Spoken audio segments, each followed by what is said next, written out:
नमस्कार मित्रांनो, आजच्या नवीन कथेमध्ये तुम्हा सर्वांचं खूप खूप स्वागत आहे। तर आजच्या कथेचं नाव आहे राग हा माणसाचा शत्रू आहे।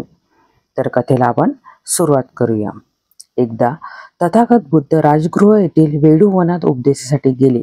तेथील लोकांना सदाचरणाचा उपदेश करण्यासाठी ते काही दिवस तेथेच थांबले। त्यांचा उपदेश, त्यांनी सांगितलेल्या गोष्टी ऐकून अनेक लोक प्रेरित व्हायचे। रोज अनेक लोक बुद्धांना भेटण्यासाठी तेथे यायचे आणि आपल्या मनातील शंका बुद्धांना विचारायचे, आपले दुःख त्यांना सांगायचे। बुद्ध अतिशय सोप्या शब्दात त्यांना त्यांच्या प्रश्नाची उत्तरे द्यायचे। यामुळे अनेकांना त्यांच्याविषयी आदर वाटायचा।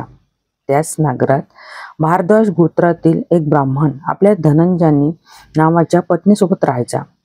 धनंजयानीला बुद्धांबद्दल प्रचंड आदर वाटायचा। तिचा पती मात्र सतत त्यांना दोष द्यायचा। रागाने आंधळा होऊन तो नेहमी बुद्धांविषयी अपशब्द बोलायचा, त्यांचे दोष सांगत फिरायचा। एके दिवशी तो थकून घरी आला, हातपाय धुवून जेवायला बसला। मनात बुद्धांबद्दलचा राग खदखदत होताच। त्याची पत्नी धनंजयानी जेवणाचे ताट घेऊन त्याच्यापुढे आली। तिच्या मनात बुद्ध, धम्म आणि संघ याच्याविषयी श्रद्धा होती। आपल्या पतीला जेवण वाढताना अचानकपणे तिने बुद्धांना वंदन असो असे तीनदा म्हटले। आपल्या पत्नीने केलेले बुद्धाचे स्मरण, त्यांना केलेले वंदन त्या क्रोधी ब्राह्मणाला मुळीच रुचले नाही। तो रागाने लालबुंद झाला। जेवणाचे ताट बाजूला सारत तिच्यावर ओरडत तो म्हणाला, तू पापी, चांडाळीन आहेस, मूर्ख आहेस, त्या निर्बुद्ध व्यक्तीच्या स्तुती करतेस, त्याला वंदन करतेस। अगं, मी गावभर त्याचे दोष सांगत फिरतो आणि तू त्याच्याविषयी श्रद्धा बाळगतेस। धनंजयानी शांतपणे म्हणाली, बुद्धांच्या मनात सर्वांविषयी प्रेम आहे, ते श्रेष्ठच आहेत। या पृथ्वीवर त्यांना दोष देऊ शकेल असा मला कोणी दिसत नाही। तुम्ही स्वतः त्यांच्या जवळ जा आणि अनुभव घ्या। आपली पत्नी धनंजयानीचे बोलणे ऐकून तो अधिकच चिडला। रागारागात तो बुद्धांकडे गेला। स्वतःवरचे नियंत्रण गमावलेल्या त्या बुद्धांच्या शेजारी जाऊन बसला। बुद्धांनी त्याच्याकडे बघितले तेव्हा तो म्हणाला, बुद्धा, लोक तुझी स्तुती करतात, तुला ज्ञानी समजतात। हे जर खरे असेल तर मला माझ्या प्रश्नांची उत्तरे दे। बुद्ध शांतपणे उत्तरले, होय, नक्कीच, निसंकोचपणे विचार। तेव्हा काहीशा रागानेच तो म्हणाला, कशाचा नाश केल्यावर माणूस सुखी होतो? कशाचा नाश केल्यावर त्याला शांत झोप लागते? कोणत्या गोष्टीचा नाश करणे तुला आवडते? बुद्ध म्हणाले, हे ब्राह्मणा, क्रोधाचा नाश केल्यावर माणूस सुखी होतो।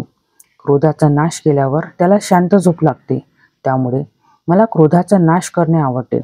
बुद्धाचे हे उत्तर ऐकून तो थोडा शांत झाला। बुद्ध पुढे म्हणाले, अरे, क्रोध आधी माणसाला मधुर वाटतो, पण क्रोधामुळे माणूस आंधळा होतो। योग्य अयोग्य यातील फरक त्याला कळत नाही। या क्रोधाच्या चक्रात माणूस कधी फसून जातो हे त्याला स्वतःला सुद्धा कळत नाही। क्रोधाचा नाश केल्यावर मात्र माणूस डोळसपणे विचार करू शकतो। यामुळे क्रोध सोडून माणूस सुखी होतो। म्हणून आपण सर्वांनी क्रोध सोडला पाहिजे। बुद्धांचे हे उत्तर ऐकून त्या ब्राह्मणाला समाधान वाटले, त्याला आपली चूक कळली। बुद्धांना वंदन करतो म्हणाला, तथागत, मला क्षमा करा, तुम्ही मला योग्य वाट दाखवली आहे, मला माझी चूक कळली आहे।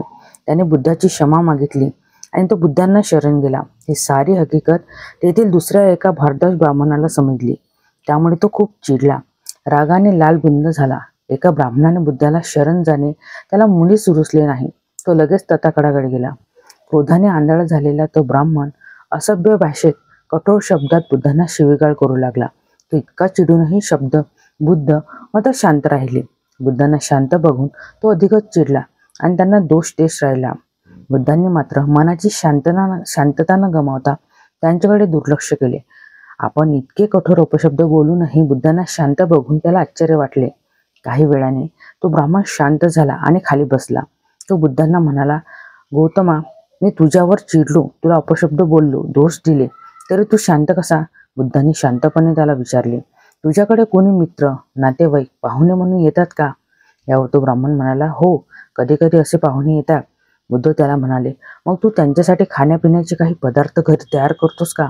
यावर तो होय असे उत्तरला। त्यावर बुद्ध त्याला म्हणाले, तुझ्या घरी आलेल्या पाहुण्यांनी जर ते पदार्थ स्वीकारले नाही तर ते कुणाचे होतात? तो ब्राह्मण लगेच म्हणाला, असे झाले तर ते पदार्थ माझेच होतात। बुद्ध म्हणाले, अगदी बरोबर, तू मला उद्देशून शिवीगाळ केलीस, अपशब्द बोललास, रागावलास, मी मात्र यापैकी काहीच स्वीकारले नाही. त्यामुळे जे तुझे होते ते तुझ्याकडेच राहिले. मी जर प्रत्युत्तर म्हणून तुझ्यावर चिडलो असतो, रागावून शिवीगाळ केली असती, तर तुझे अपशब्द मी स्वीकारल्यासारखे झाले असते. मात्र मी तसे न करता शांत राहून तुझे काहीच स्वीकारले नाही. याचा अर्थ तुझा राग, तुझे अपशब्द, तुझी शिवीगाळ तुझी होती, तो तुझ्याकडेच राहिला. म्हणून हे ब्राह्मणा, मी शांत राहिलो. हे ऐकून त्या ब्राह्मणाला आपली चूक लक्षात आली. त्याला समजावत बुद्ध शांतपणे म्हणाले, क्रोधामुळे माणूस आंधळा होतो. आपली विचार करण्याची शक्ती हिरवून बसते. त्यामुळे ते इतरांवर चिडून अपशब्द बोलतो, रागारागात त्यांच्याशी भांडतो, शत्रुत्व ओढवून घेतो. या सर्वांमुळे तो दुःखी होतो.